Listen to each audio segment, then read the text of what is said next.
Latest updates के लिए हमारे चैनल हलचल इंडिया को लाइक, शेयर एंड सब्सक्राइब कीजिए एंड यस, बेल आइकन को प्रेस करना मत भूलिएगा। नमस्कार, मैं हूं आपके साथ बर्निस कक्कर। आप देख रहे हैं हलचल इंडिया। जनपद बुलंदशहर में दोस्तों ने ही अपने दोस्त राजेंद्र सिंह की हत्या कर दी। हत्या करने से पहले राजेंद्र सिंह के दोस्तों ने राजेंद्र सिंह के खाने में नींद की 20 गोलियां मिला दी थी। जब राजेंद्र बेहोश हो गया तब उसके दोस्तों ने ब्लेड से राजेंद्र सिंह का गला रेत कर उसकी हत्या कर दी। जानकारी के अनुसार पता चला है कि दोस्तों ने अपने दोस्त राजेंद्र सिंह की हत्या इसीलिए की क्योंकि राजेंद्र सिंह का उसके दोस्तों पर ज्यादा कर्जा हो गया था। पूरा मामला बुलंदशहर कोतवाली देहात क्षेत्र के गांव इमलिया का है, जहां मृतक राजेंद्र गांव इमलिया में परचून की दुकान चलाता था। मृतक के दोस्तों का नाम भारत और अंकुश बताया गया है। भारत और अंकुश पर राजेंद्र के काफी पैसे उधार के हो गए थे। उधार के पैसे राजेंद्र को ना देने पड़े, इसलिए दोनों दोस्तों ने दावत के बहाने राजेंद्र को खाने पर ले जाकर उसके खाने में 20 नींद की गोलियां डाल दी।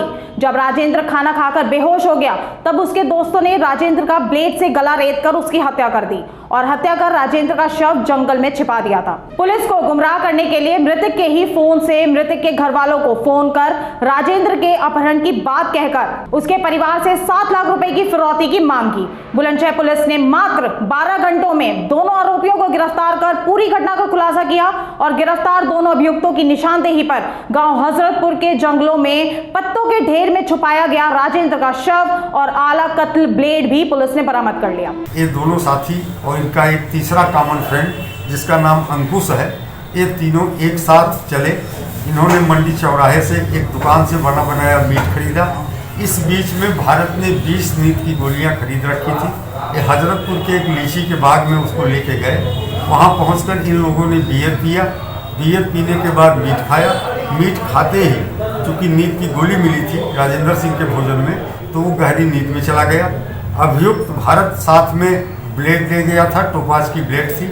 उस ब्लेड से उसने गर्दन की नस उसकी काट दी और पत्तियों में उसको छुपा करके वहाँ से चले गए। शाम को 7 बजे के आसपास अंधेरा होने पे ये दोबारा वहाँ गए और दोबारा जाने के बाद इन्होंने शव को वहीं पास में 200 मीटर दूर स्थित एक सूखे कुएं में डाल दिया।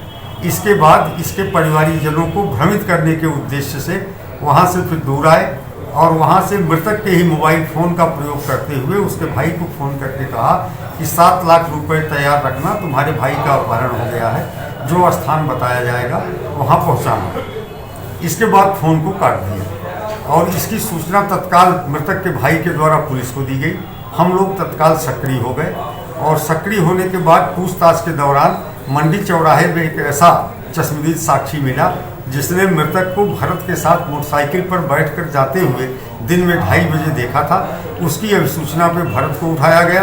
फिर भरत की अभिसूचना के आधार पर अंकुश को उठाया गया और इन दोनों की निशानदेही पर मृतक के शव की बरामदगी की गई तथा जो घटना में प्रयुक्त ब्लेड, रक्त रंजित कपड़े, इन सब के वो सब बरामद किए गए।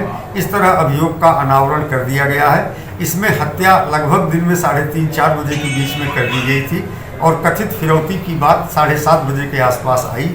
तो जो प्रथम दृष्टया जानकारी में आ रहा है कि ये मकसद, फिरौती की बात को लाने का मकसद केवल भ्रमित करना था ताकि परिवारीजनों का ध्यान इनकी ओर न जा करके ये किसी आपराधिक गिरोह की ओर जाए। भ्रमित करना था सर, लेकिन फिर मर्डर क्यों हुआ? नहीं, मर्डर के लिए आपको पहले जैसा कि बताया कि भारत जो अभियुक्त है इसने काफ़ी पैसे मृतक राजेंद्र से ले रखे थे। उसे डर था कि कहीं वो पैसे मांगे न, और अगर वो मांगता तो इसके देने की हैसियत में नहीं था, तो इसके दिमाग में एक खुराफात आई। फिलहाल जो दोनों गिरफ्तार अभियुक्त हैं इनका कोई पूर्व आपराधिक इतिहास नहीं है और अपराधी जैसी कोई आम छवि भी पूर्व में नहीं है। सर, बॉडी सुबह बरामद हुई, रात बरामद हुई? रात में ही 4 बजे के आसपास हम लोगों ने शव को बरामद कर लिया। 3 बजे से मैंने उसे कॉल करी कि कोई चावल लेने के लिए आया ग्राहक, तो उससे मेरी बात हुई कि चावल के बारे में, चावल का क्या रेट है।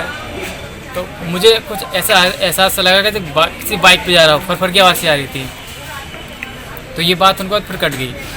छोटा वाला भाई था, वो फील्ड के लिए निकल गया। जैसे वो आया, दुकान पे आया तो वो बैठ गया। फिर मैं घर चला गया, रोटी वोटी खा के फिर शाम को आया। तो मैंने वहाँ जाकर पूछी, जो नहीं मिला मुझे, मैं आसपास की जो दुकान है उनसे पूछी कि मेरे भैया को किसी कुछ पता है?